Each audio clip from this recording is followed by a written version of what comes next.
Vamos a comenzar la clase sobre insulinoterapia. Recuerden que este es un capítulo muy importante en el manejo de la diabetes. En algún momento ustedes se van a tocar con algún paciente que va a requerir insulinoterapia, sea en la consulta o sea en la emergencia, se van a ver obligados al uso de la insulinoterapia. Déjenme permitir que entren todos. Ahora sí. Muy bien, vamos.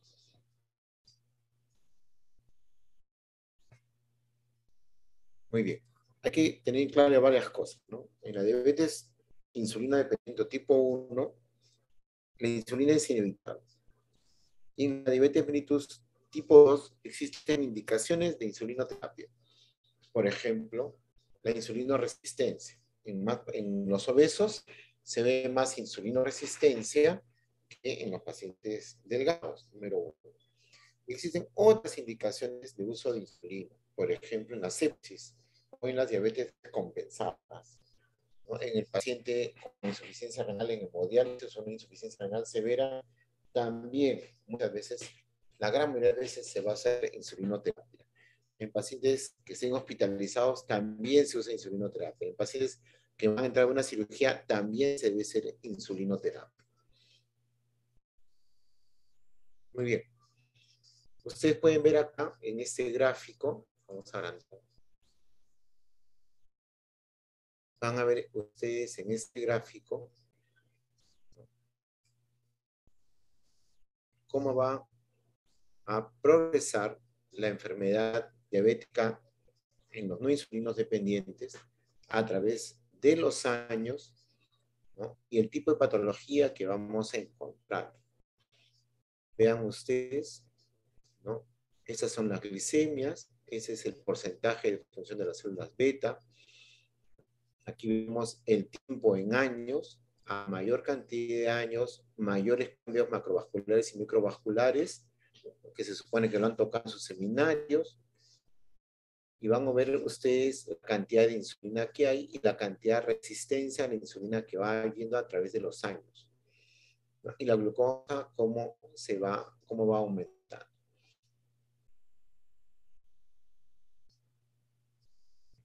Vean ustedes esos tips.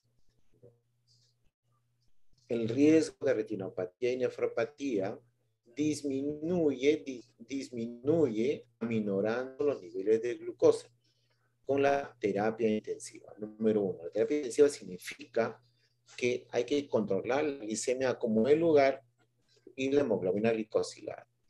Menos de la mitad de las personas con diabetes alcanzan el objetivo de tener menos del 7% de hemoglobina glicosilada. Entonces, eso es fundamental, el tratamiento de la diabetes. El pilar fundamental del tratamiento de la diabetes es la dieta, ¿de acuerdo? En el caso 2 y en el caso, en los tipo 1 es la insulinoterapia. Pero en muchos casos van a requerir insulina. Y eso es lo que les decía, ¿no es cierto? La insulinoterapia en los pacientes tipo 1 es una necesidad, es indispensable. En cambio, en los tipo 2 se usa para alcanzar los objetivos que nos hemos trazado. O sea, glicemia por debajo de 100, hemoglobina glicosilada en la medida de lo posible dentro de lo normal. ¿Cuáles son las indicaciones para el uso de la insulinoterapia? En pacientes que no pueden alcanzar sus glicemias ideales con dosis máximas de hipoglicemia. En el embarazo, en aquellos que van a ser sometidos a una cirugía, en pacientes con hepatopatía, nefropatía, neuropatía o reacción adversa medicamentosa que usan el uso de hipoglicemiantes.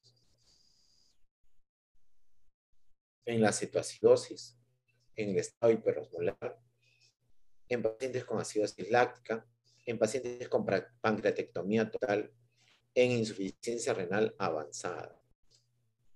Es más fácil tratar la insulina, mejor dicho, tratar la hipoglicemia por insulina, que por otros hipoglicemiantes.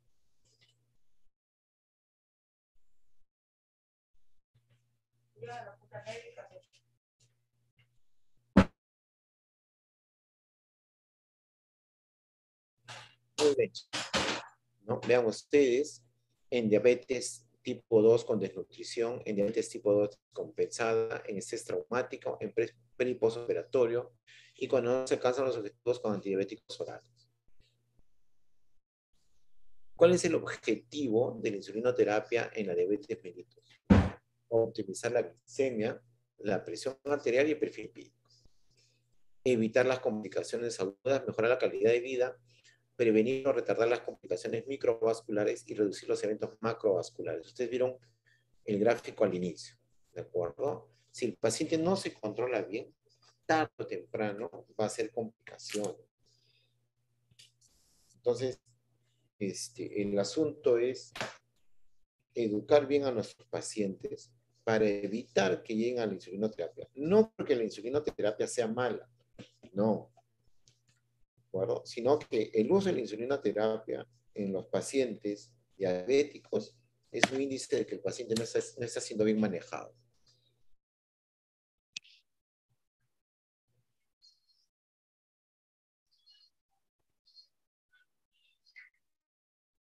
Muy bien, seguimos entonces. Y acá está el gráfico que tiene que ver con los objetivos de la insulinoterapia o el control glicémico. Dependiendo de la institución, American Diabetes Association, International Diabetes Federation, American, van a darse siempre, debe ser menos de 6.5 como objetivo, ¿de acuerdo? La glucosa preprandial, en ayunas, tiene que estar entre 80 y 120, pero ideal es esto, tiene que estar menos de 100, ¿de acuerdo? ¿Y por qué menos de 100? Por eso de acá, porque disminuye el riesgo macrovascular. Y menos de 135 porque disminuye el riesgo microvascular. Y la glucosa postprandial tiene que ser, miren, idealmente menos de 110 para disminuir el riesgo macrovascular y el microvascular cuando es menos de 160. Entonces, a grosso modo, hemoglobina glicosilada menor de 6.5, glicemia preprandial menos de 100, glicemia postprandial menos de 110. Ese es el ideal. Ahora, normalmente podemos encontrar una glicemia postprandial de 140. Eso tampoco es un problema. Eso ya lo hemos conversado. Vean ustedes los riesgos de complicaciones de acuerdo a los niveles de control. Si tenemos un buen nivel de control, el riesgo de complicaciones es bajo. Hemoglobina glicosilada menor de 100. Pero eso es importante. Si nosotros tenemos una glicemia menor de 100 y la hemoglobina glicosilada está arriba, está mal controlada. Al revés, si tenemos una hemoglobina glicosilada menor de 7 y la glicemia está mayor de 100, tampoco está bien controlada. Estos son los ideales. Idealmente, menos de 7, ¿de acuerdo?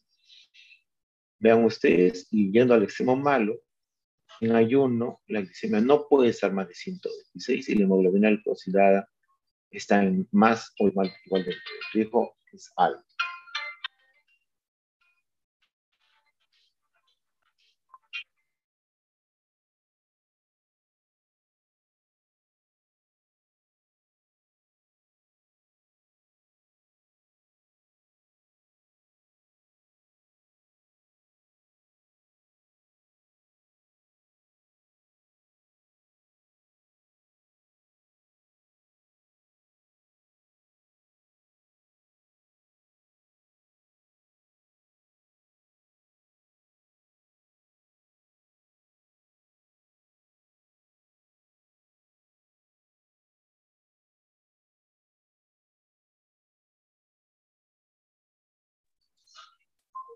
Muy bien, continuamos. ¿Cuál es el objetivo de usar insulina? El objetivo de usar insulina es imitar el comportamiento pancreático. ¿De acuerdo? Vean ustedes, ¿no?, cómo van las ondas de insulina y de glicemia en los pacientes no diabéticos, o sea, en ondas fisiológicas. Entonces, si yo aumento mis niveles de glicemia, como ustedes están viendo acá, la insulina discretamente, posteriormente, va a aumentar. Igual es el caso de la comida, igual en el caso de la cena. Por lo tanto, nuestro objetivo es tratar de imitar estas ondas fisiológicas.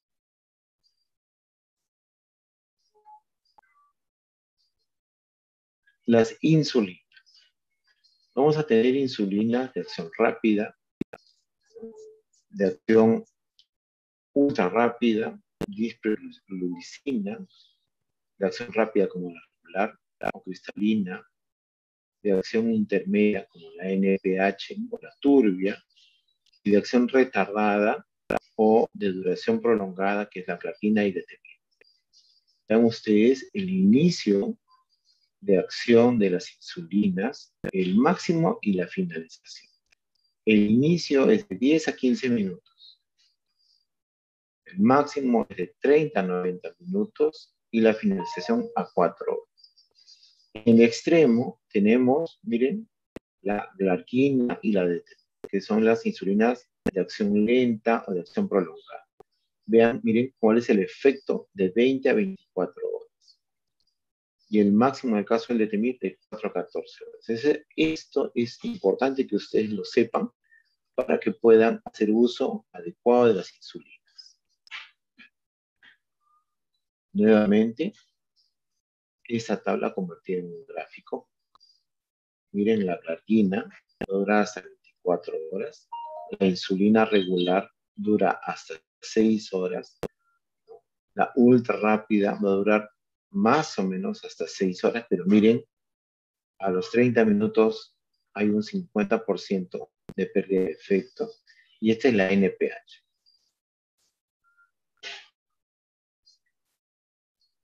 Muy bien. Vámonos a la descripción de las insulinas.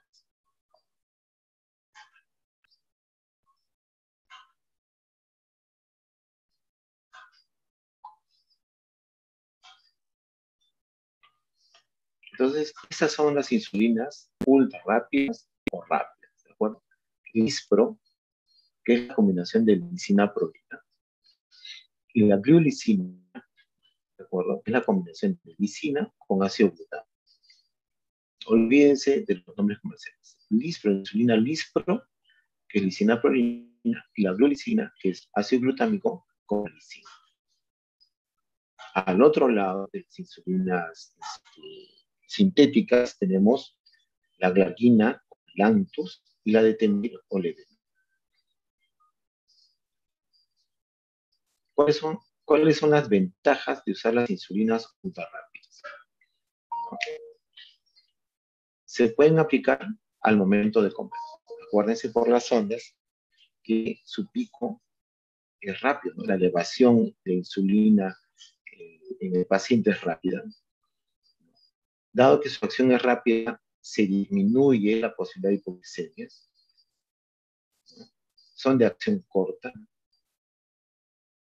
O sea, no tienen que usar las colaciones. ¿Qué es la colación? Es una comida intermedia, ¿no? Si usamos una insulina NPH, tenemos que hacer colación. Entonces tenemos que hacer una pequeña comida para evitar que haya hipoglucemia entre administración de insulina y administración de insulina. Son menos antigénicas, ¿de acuerdo? De tal manera que se pueden usar en casos de resistencia a la insulina humana. ¿Qué es lo que hacen la lispro y la gliulicina? Imitan la secreción pancreática, ¿de acuerdo? En respuesta a los alimentos. Permiten adaptar la dosis a la cantidad de carbohidratos que vamos a usar, ¿no? Y la acción rápida garantiza que la glucosa, mejor dicho, que uno, la insulina llegue rápidamente al torrente sanguíneo y dos, que la glucosa baje de una forma más fisiológica posible. Se debe usar de preferencia al principio de las comidas, ¿no? Y obviamente,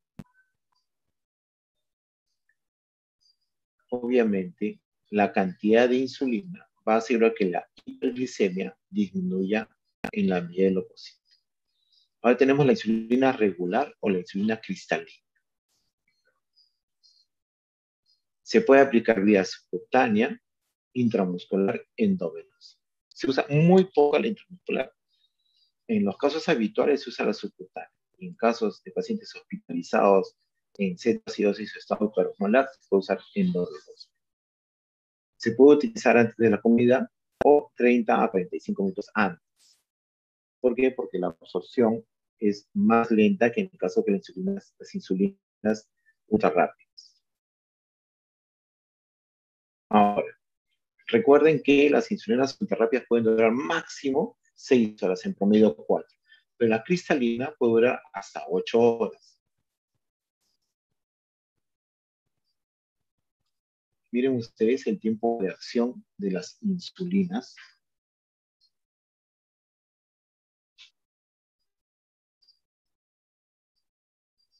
El tiempo de acción de las insulinas, ¿no? La ultra rápida, miren cuántas horas dura. La rápida o la regular, que dura hasta 8 horas. Las intermedias, que duran 12 a 18 horas. Y las lentas o las ultra lentas duran hasta 24 horas. Ahora, hay una diferencia, ¿no? Miren la ultralenta cómo hace curva. Miren la glargina. La glargina hace una pequeña elevación en las primeras 4 o 8 horas y luego se mantiene en una concentración estable en la sangre. Ahora vamos a hablar de la insulina intermedia, ¿de acuerdo? O NPH o turbia. N de neutra, P de protamina y H de Hager. Su pico es a las 6 u 8 horas y duración aproximada es de 12 horas. ¿Cuál es el problema con las NPH? Que tienen una farmacocinética inapropiada, es decir, su absorción es errática, puede tener pobre biodisponibilidad, ¿no? Y se puede necesitar frecuentemente en mezclas. Ahora vamos a las ultralentas o las lentas, ¿no? Esas son la glargina, ¿de acuerdo? ¿Cuál es la ventaja de la glargina? Puede usarse en un pH ácido.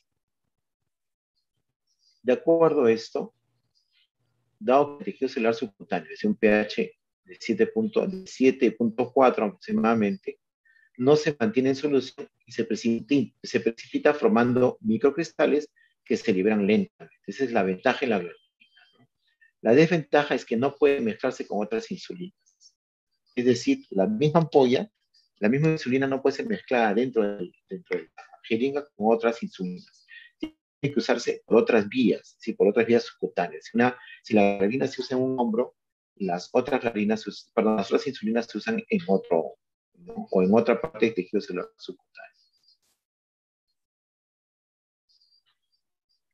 Muy bien. Ahora nos vamos por las mezclas de insulinas. Número 1. Primer principio. Cuando se mezclan las insulinas en una jeringa, como lo hemos dicho hace algunos segundos, primero debe introducirse la de acción rápida o corta. Por obvias razones, ¿cierto? Primero se introduce la de acción corta o rápida. La glargina, dado su pH ácido, no puede ser mezclada con otras insulinas. ¿Hay preparados comerciales? Claro que sí, ¿no? La NPH, perdón, la insulina cristalina, que se puede mezclar, hay la insulina 70-30 o la 50-50, por favor, como por ejemplo, ¿no? Que es la NPH, aquí hay un error, NPH con insulina cristalina, ¿no? 70% de NPH, 30% de insulina regular, o 50 NPH, 50 regular. También puede administrarse al Lispro, ¿no? Con 75% de Lispro, y, perdón, 75% de NPH y 25% del Lispro también. Acuérdense que habíamos comentado que las NPHs pueden ser mezcladas, ¿no? También hay otra combinación, que es la insulina lisproprotamina, la NPL, y la insulina lispro. Acá en el país no tenemos la lisproprotamina, pero sí tenemos la lispro.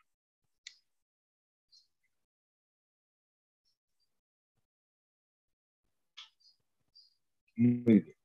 ¿Cuál es la diferencia entre los análogos y la NPH? Acuérdense que los análogos son las artificiales, ¿no? Las sintéticas.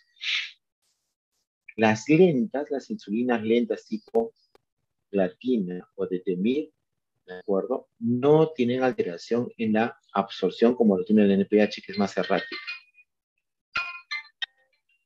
La NPH se precipita en el frasco, ¿de acuerdo? De tal manera que uno tiene que homogeneizarla, o tiene que mezclarla o chocolatearla para que se homogeneice.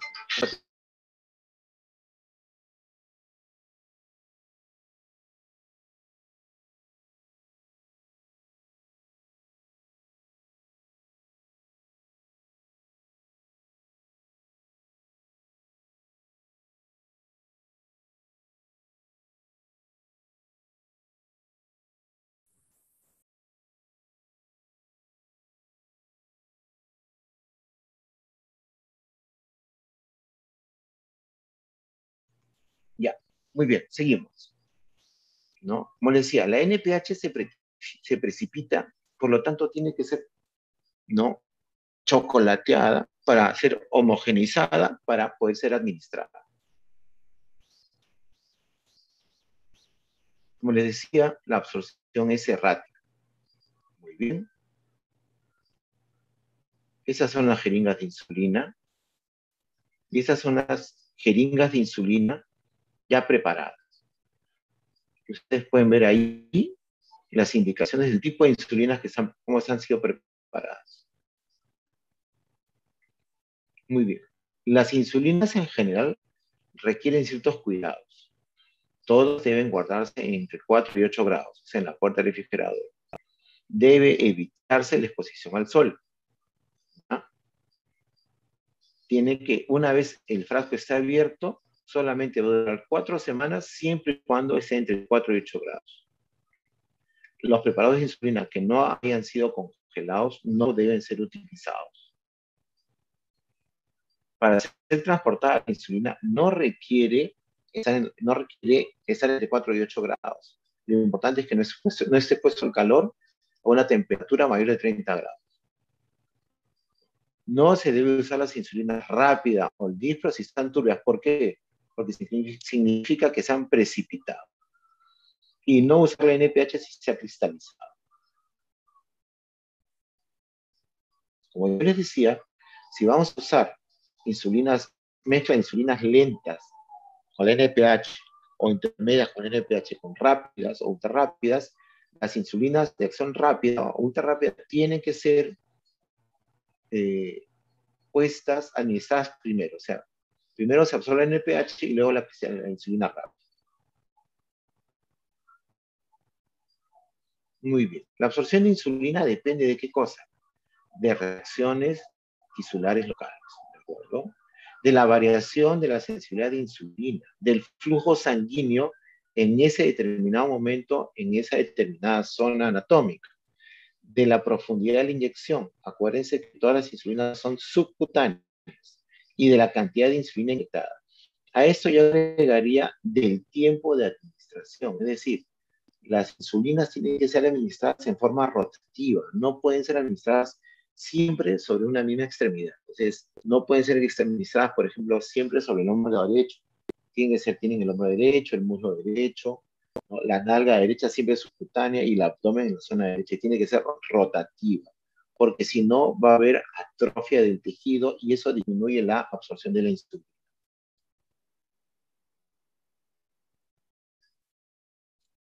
Estas son la velocidad de absorción de las insulinas, que va de menos variable o más estable a más variable. Vean ustedes, desde la Lispro hasta la NPH, ¿de acuerdo? Donde la absorción es más errática.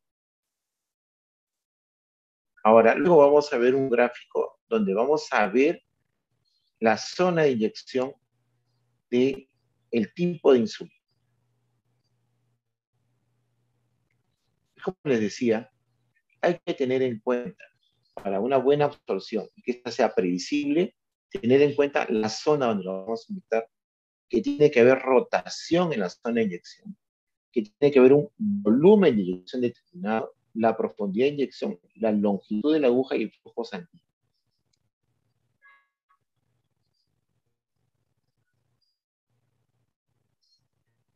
Vean ustedes, acá están las zonas de inyección. y el tipo de insulina que tiene que usar. Entonces, en los hombros tienen que usarse las insulinas de acción intermedia. ¿Cuáles son? NPH.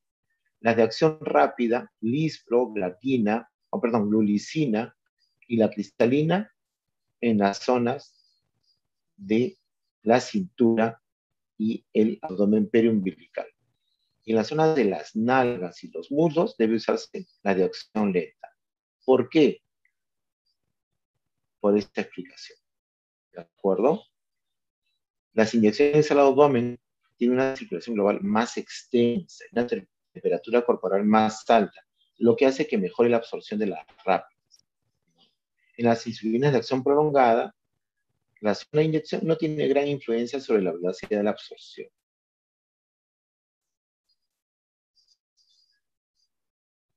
Como les decía, dependiendo de la zona de inyección va a desarrollarse lipohipertrofia. Y si siempre vamos a inyectar en la misma zona, vamos a promover esta hipertrofia. ¿De acuerdo? Entonces tiene que rotarse la administración de la insulina.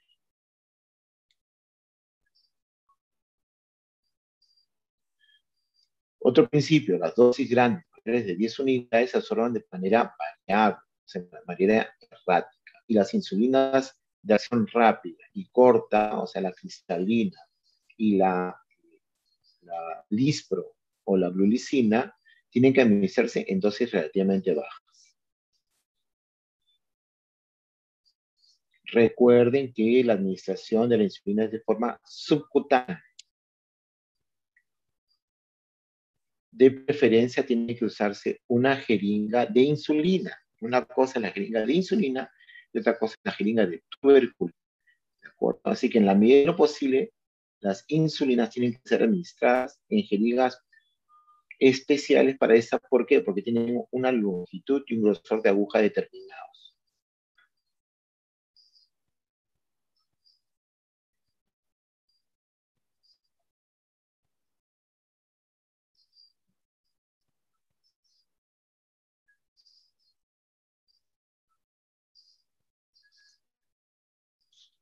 Miren ustedes, esa es la forma en la que se sugiere que tiene que ser administrada la insulina, ¿no? Si tenemos un tratamiento no insulínico y estamos usando insulina como fármacos orales, ¿no? Vean ustedes la forma en la que se administra, ¿no? Hay diversas formas que lo vamos a ver más adelante. A mayor cantidad de inyecciones, mayor complejidad del uso de la insulina. Y acá está la forma como la que debe administrarse, que se sugiere que debe ser administrada.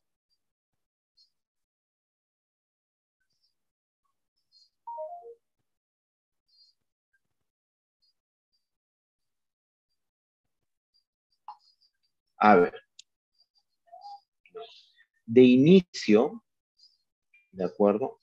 De inicio, se debe aspirar a administrar 10 unidades internacionales por día o más o menos 0.2 unidades por kilo día, ¿no? Si usamos, por ejemplo, una persona de 70 kilos, vamos a usar más o menos 14 unidades. Entonces, tenemos que usar la insulina intermedia al acostarnos, NPH o NPL. La NPL no la tenemos acá, ¿de acuerdo? Puede usarse inclusive la NPH en el día y en la noche, si es que vamos a utilizar más de 30 unidades. Ahora, existe una fórmula, la fórmula de los 2/3. Bueno, si tenemos la cantidad de insulina por administrar, 2/3 se tienen que administrar en el día y 1/3 en la noche. Igual, cuando salgamos de la cetoacidosis diabética o el estado hiperosmolar, cuando hacemos un recuento de la cantidad de insulina que se ha usado en el paciente, eso se va sumando, ¿de acuerdo? Se va sumando y al final, cuando ya el paciente está glucémicamente compensado, metabólicamente compensado, es decir, con una glicemia por debajo de 250, entonces tenemos que hacer que esa sumatoria de insulina cristalina se convierte en NPH como, tomando 2/3. Entonces, si usamos 30 unidades de insulina cristalina al día, tenemos que usar 2/3. Es decir, 20 unidades, se convierte en 20 unidades de NPH. Y de esas 20 unidades de NPH, 2/3 son en el día y 1 tercio en la noche. O sea, 14 unidades en la mañana y 6 unidades en la noche. La insulina cristalina siempre se usa preprandial o justo al momento del almuerzo y la cena o el desayuno, almuerzo y cena, ¿no? Y la insulina prolongada se puede usar a cualquier hora, pero sobre todo a la noche. Acuérdense que dura 24 horas. ¿Cómo ajustamos la dosis?